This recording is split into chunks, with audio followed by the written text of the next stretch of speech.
Reka nsubire kubahereza mwiriwe canke mwaramutse bivanye naho mudukurikirana muherereye mwe banywanyi bacu mubana natwe mu makuru n'ibiganiro vya misi yose tubandanya gushikiriza kuri nombonesha kure yacu kandi yanyu Muhuza TV.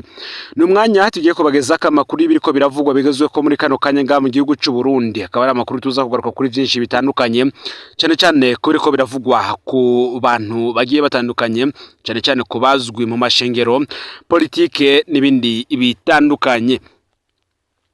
Benshi barabonye ko Isidore Mbayahaga ari umwe mu bakozi barongoye amashengero nga mu gihugu c'u Burundi canke se abungere barongoye amashengero nga mu gihugu c'u Burundi begere cyane ubutegetsi bwa President Varisito Ndayishimiye.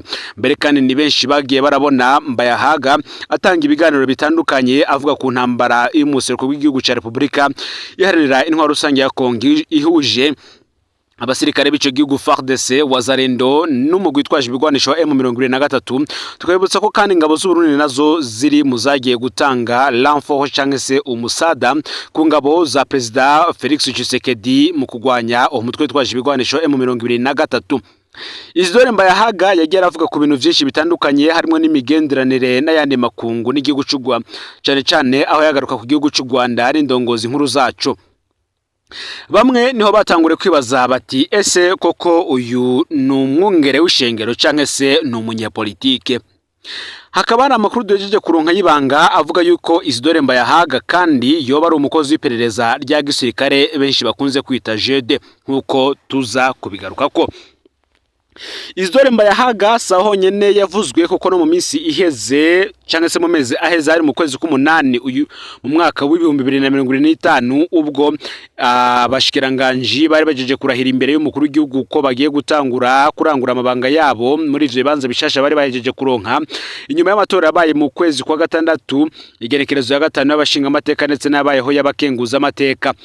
Mu kwezi kwa munani rero nibwo inkuru yagiye habona ivuga yuko Isidore Mbayahaga yoba ariko arategurwa na President Varisito Ndayishimiye ngo agenwe mu kibanza cyo kuba icegera c'umukuru w'igihugu agasubirira Prosperi Bazombanza abarizwa muri ayo mabanga gushika kuri uyu munsi.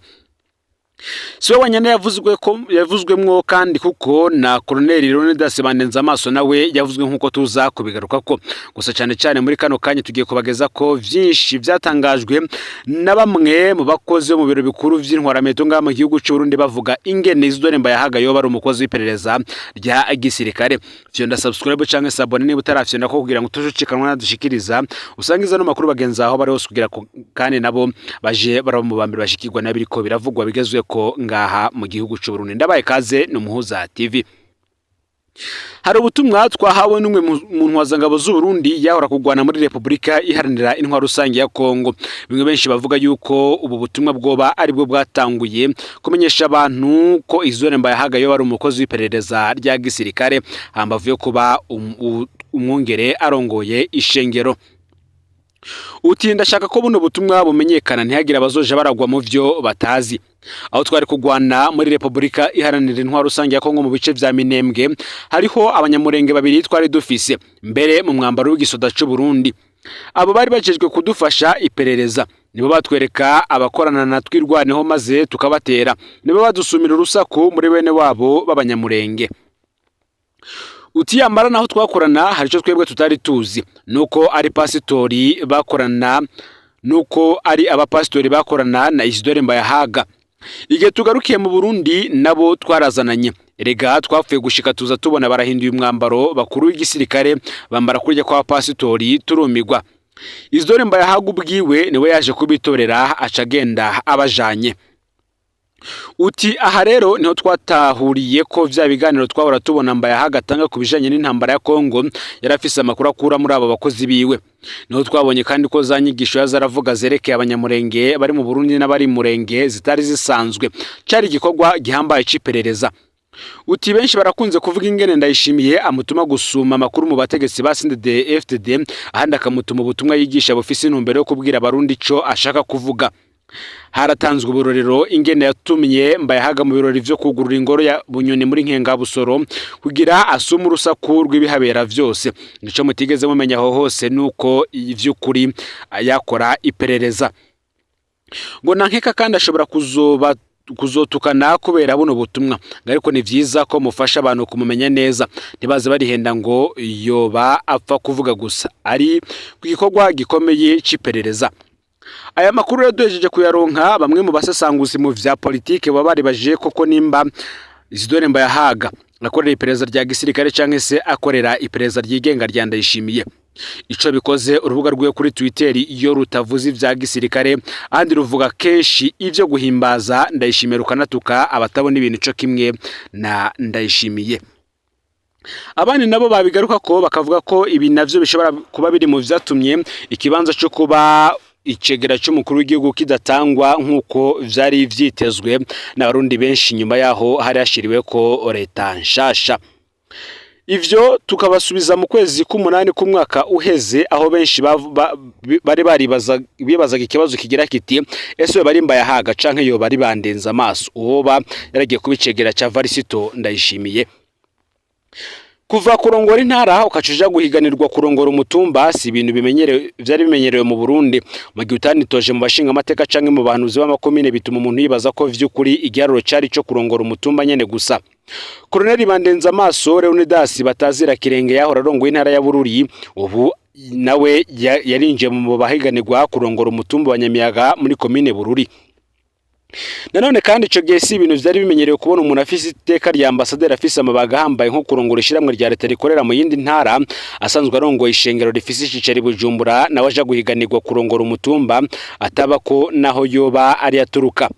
Ambassadeur Apotre Isidore Mbayahaga, umuyobozi mukuru w'ishiramwe ryimbura ibizuko na Turu, akaba no mukuru w'ishengero Bujumbura, nawe yarahiganiwe mu kurongora umutumba wa Gihinga mu ntara ya Mwaro yahahora. Muco amategeko yasaba kubitoza kurongora umutumba ategerezwa kubazwi mu mategeko ko atuye kuri uwo mutumba, domicile legale, kandi akaba ari hoba résident et permanence. Nimba batimutse muri iyo minsi rero bano bagabo babiri ngo ntibari bazwi ko nk'abataha buri munsi kuri iyo mitumba bavako. Benshi rero mu bazi vya politike bibajije koko nimba koko bari ko baragwanira kurongora imitumba. Umutumba woronka umuntu yahora ribura amatara akaza kutwara kandi akawitaho koko wari umutumba wari kuba utomboye. Buramatari ni umuntu ashoboye kudodora ashoboka hose kandi ashobora kuja gusaba imfashanyo ziteza imbere umutumba wiwe, ashoboye kandi no kuvugira abantu. Ni nako kandi umuntu nka Mbayahaga akava mu yandi mabanga ajejwe akaza kurongora umutumba akawitwareka nawo wari kuba ari umutumbu utomboye cyane. Ngo umuntu yishikira mu biro vy'umukuru w'igihugu ashoboye kudodora henshi kugira ateze imbere umutumba wiwe. Ngariko ico gihe ntivyari vyoroshe kwibaza ko bano bagabo babiri barondera guhagarika yandi mabanga kugira batwara umutumba. Byaranatangaje ingene kandi batitoje kuzina inzego ariko bakarondera gutwara umutumba. Nkuko amakuru abivuga, ngiki kandi cari kimwe mu biharuro vya Perezida Varisito Ndayishimiye vyo kugira ngo Apotre Isidore Mbayahaga aronke iki kibanza.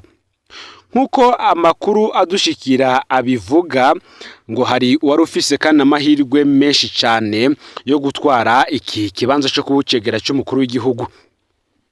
Ambassadeur Isidore Mbayahaga kabazwi nk'utumwa gutukana mu kibanza ca President Ndayishimiye. Hamwe Varisito Ndayishimiye yari kumuhitamwe rero ngo yari ko bashatse guhemba wamukoreye ibikorwa vyinshi vy'ibanga ata nuwundi yari kuvyubaka ku mugaragaro. Nguzo baraba bari kumwe ku mutwe w'igihugu ngazobona abagabo babiri basa bavuga ivyo bashatse vyose, rimwe na rimwe umuntu akibaza ingene abatwara bashobora kugira izo mvugo zitangaje. Nimwe kandi kubijanye n'imigenderanire n'amakungu, Mbayahaga ntaco ngo yari kungura President Varisito Ndayishimiye mu gihe yari kubateretswe muri ico kibanza, mu gihe yaranzwe n'imvugo zituka bimwe mu bihugu vy'akarere. Igenwa ryo rero ryari kwakirwa nk'ubutumwa bw'umwazi bubandanya guhabwa ivyo bihugu. Nkuko kandi twatanguye tubivuga, benshi ngo baragiye barabona Mbayahaga avuga ku bintu vyinshi bitandukanye. Ibi rero ngo bikaba ari navyo nyene yakora mu kurangura y'amabanga yarajijwe mu iperereza rya gisirikare nkuko wadushikirije ivyiyi nkuru abivuga. Tukiraho kandi mu makuru arabana ni gisirikare turabandaniza kubivugwa mu ikambi ya Guantanamo, abasirikare bariko baratakambira General Premier Niyonga abakoyoja kuraba ayo bagowe. Ikambi ya DC Passive benshi bita Guantanamo yakira abasirikare bakomerekeye ku rugamba. Mu myaka yeze bari bake wasanga barakomerekeye muri Somalia canke muri Centrafrique. Bari bitwararitse bitwararitswe bari bafashwe neza. Ingwano ya Kongo yaje kuvyunyura. Ubu Guantanamo ikaba itunze abasoda barenga ko amajana 9 bakomerekeye ku rugamba mu gihugu ca Repubulika Iharanira Intwaro Rusange ya Kongo.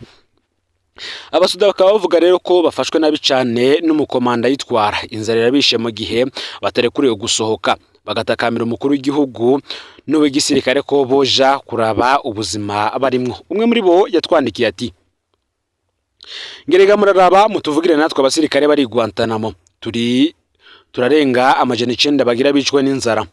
Mu bisanzwe ikambi ya DC Passive yakira abasirikare bakomerekeye mu ntambara hanze y'igihugu muri Somalia, Centrafrique na Kongo. Ingwano ya Kongo rero ngo niyo yatumye tuba benshi, kandi kubw'iyo ntambara nyene abakuru ntibashaka ko dusohoka ngo tuboneke, twugaraniwe hano mu ikambi. Amagorwa ya mbere dufise ajanye n'imfungurwa. Tugitwagwa n'umuhisireto na Colonel Manirakiza Patrice ntaco twari tubuze, twari tubayeho neza. Uwo batuzaniye yamusubirira araturiye aratumaze. Turonka imfungurwa nke cyane. Inzara igiye twicire hano.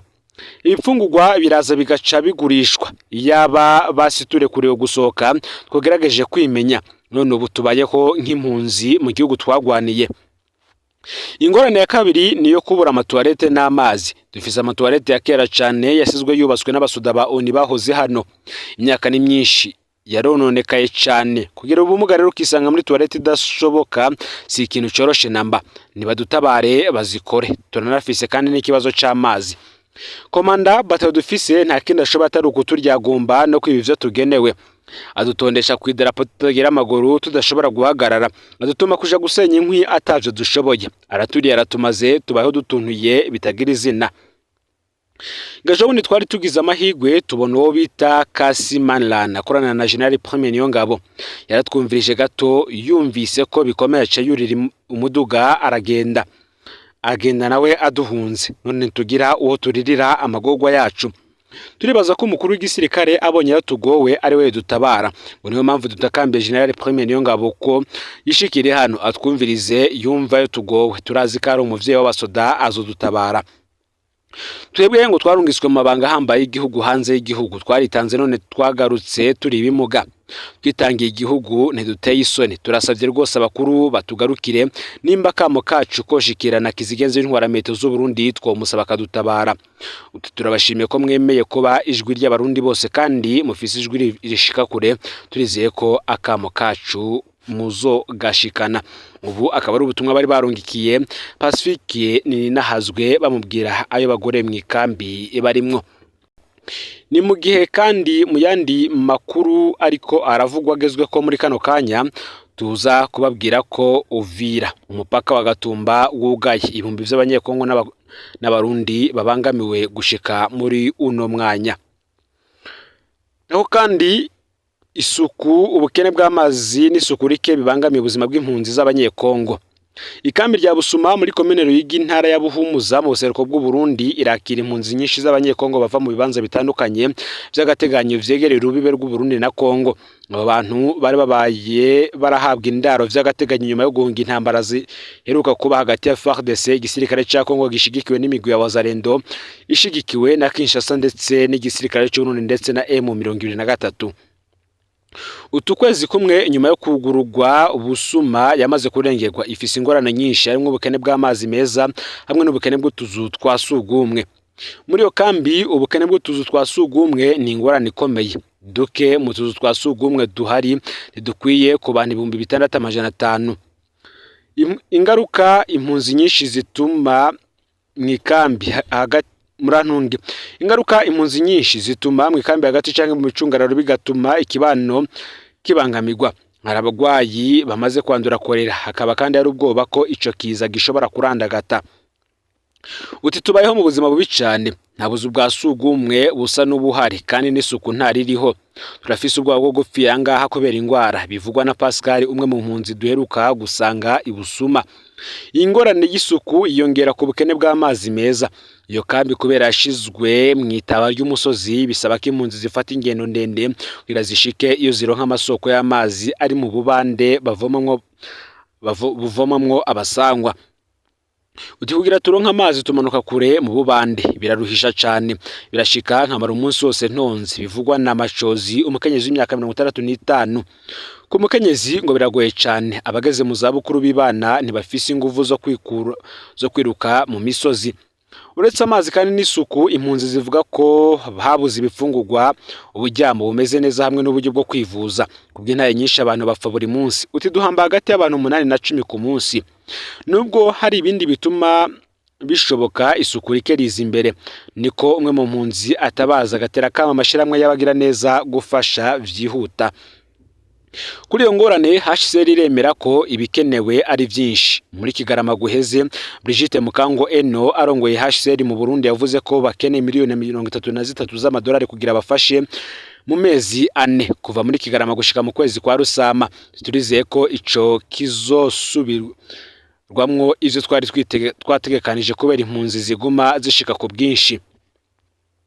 Intambara muri Kongo zirabandanya, naho hari amasezerano ya Washington yasinywe ku igenekerezo ya 4 Kigarama ashizwe ku mukono na Kigali ndetse na Kinshasa ku buhuza bwa Amerika. Uburundi nabo bukaba bwarindorerezi bushigikiwe na President Varisito Ndayishimiye. Kinshasa ikaba yagiriza Kigali gufasha mu 2023, Kigali nayo ikavuga ko Republika Rusange na Kongo n'Uburundi bafasha FDLR umuhari w'abagwanyi b'abahutu b'abanyarwanda bagirizwa ko baragize uruhara rukomeye cyane muri genocide yakorewe abatutsi mu mwaka w'1994. Ngaho rero amakuru yari ariko aravugwa. Kandi nanone hagati y'impunzi hafi mu 90 z'abanyekongo zarakiriwe mu Burundi mu kwezi kwa Kigarama gusa, zongera ku zindi 70 zari zashitse imbere yaho, bigatuma bingorane zo kubaho n'umutekano mu bice byinshi by'ubuseruko bw'igihugu. Kuri izo ngorane rero impunzi n'amashiramwe yigenga basaba imfashanyo yihuta kandi ibereye. Yubereza amasezerano mpuzamakungu ari mu y'umwaka w'1951 yerekeye impunzi. Ivyihutirwa akaba ari ukuronswa ibifungurwa, kuronswa uburaro, kuvugwa, amazi meza yo kunywa n'imibereho ibereye umuntu. Kureka impunzi rero zigatahuka gushaka kwabo kivugwa nk'umuti ushoboka, ariko bikozwe umutekano ubuntu nibahirizwa ryabo vyega. Ibusuma abantu 90 baramaze gupfa kubera ubuzima bubi babayemwo muri iyo kambi. Ngaya makuru yaragezwe ko muri kano kanya n'Impuza TV. Imana ibahezagire.